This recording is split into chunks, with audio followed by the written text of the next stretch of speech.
Last lecture में हम लोगों ने डिस्कस किया था कि जब फर्म डिसॉल्व होगी तो उसकी एसेट्स सोल्ड आउट होगी और लाइबिलिटीज़ को पे ऑफ किया जाएगा। ये हमारा पहला एक पैराग्राफ होगा। इस पैराग्राफ को अच्छे से समझने की कोशिश करेंगे हम लोग, तो वो हम कर चुके हैं लास्ट पैराग्राफ में। अब उसके आगे की बातें करना है। तो ये जो ब्रांचेस हैं, अगर यहाँ कहीं रिफ्लेक्शन है तो settlement of account on dissolution of firm, firm के बंद होने पर अकाउंट्स कैसे सेटल किए जाएंगे, ये यहाँ समझाया जा रहा है। तो दो ब्रांचेस मैंने बनाई हैं, आप भी ब्रांचेस बनाएं तो ज़्यादा बेहतर थ्योरी चल जाती है। पहला है लॉस ऑफ फर्म और दूसरा है use of money realised from sale of assets. Basically देखिए, बिजनेस तभी बंद होता है जब बिजनेस को नॉर्मली लॉस हो रहा हो। नॉर्मली ऐसा नहीं कि लॉस की सिचुएशन में ही बंद होता है, और भी कई कंडीशंस मैंने टाइप्स ऑफ डिसोल्यूशन में कल बताई थी। लेकिन फिर भी लाइफ में यही देखने को मिलता है कि जब कोई बिजनेस कंटिन्यूसली लॉस में जा रहा हो तभी हम उस बिजनेस को बंद करते हैं। तो जो बिजनेस को लॉस हो रहा है उस लॉस को सेटल कैसे करें, सेटल का मतलब अगर हिंदी में बोले तो उस नुकसान का भरपाई कैसे करें, उस चीज़ को समझना है अपने को।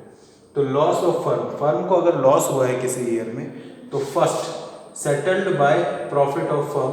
आपको सबसे पहले प्रॉफिट में से उस लॉस को सेटल कर देना चाहिए। एग्जाम्पल, आपकी बैलेंस शीट में लॉस दिख रहा है 1 लाख का, आपकी बैलेंस शीट में प्रॉफिट दिख रहा है 1,50,000 का। मतलब बैलेंस शीट बता रही है कि किसी साल में हमें 1,50,000 का प्रॉफिट हुआ है और किसी दूसरे ईयर में हमें 1 लाख रुपीज़ का लॉस हुआ है। We must show ₹50,000 as a net profit. हमको 1,50,000 में से 1 लाख रुपीज़ के लॉस को सब्ट्रैक्ट करना है और रिमेनिंग अमाउंट को हमें प्रॉफिट के तौर पर शो करना है। इसको हम बोलेंगे लॉस का सेटलमेंट आउट ऑफ प्रॉफिट। अब दूसरी बात यह है कि लॉस तो हुआ हमें 1 लाख का, लेकिन हमारे पास कोई और प्रॉफिट अवेलेबल नहीं है। तो if profits are not available, second situation from capitals of the partner. Business को लॉस हुआ है तो ये अनलिमिटेड लाइबिलिटीज होती है पार्टनरशिप में। अगर बिजनेस को लॉस हो रहा है और बिजनेस के पास उस लॉस की भरपाई करने का कोई और जरिया नहीं है, तो ऐसी सिचुएशन में हमें उस लॉस को पार्टनर्स की कैपिटल से सेट ऑफ एडजस्ट या सेटल कर लेना चाहिए। कि पार्टनर्स की ड्यूटी बनेगी, पार्टनर्स को अपनी कैपिटल में से उतना लॉस माइनस करवाना पड़ेगा। मतलब पार्टनर्स की कैपिटल उतने अमाउंट से सब्ट्रैक्ट हो जाएगी।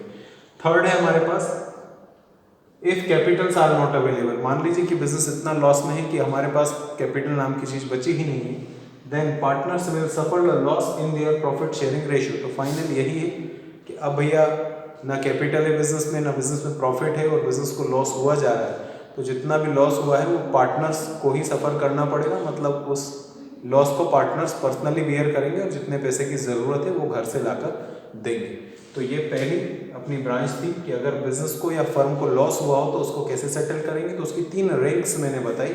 First of all, loss will be settled out of the profit. If there is no profit then from capital, if there is no capital then partners will suffer the loss in their profit sharing ratio. ये complete हमारा एक sequence हो गया है loss of firm का। इसको अच्छे से आप 1-2 बार देखें, फिर नेक्स्ट वाले टॉपिक के बारे में डिस्कस करते हैं।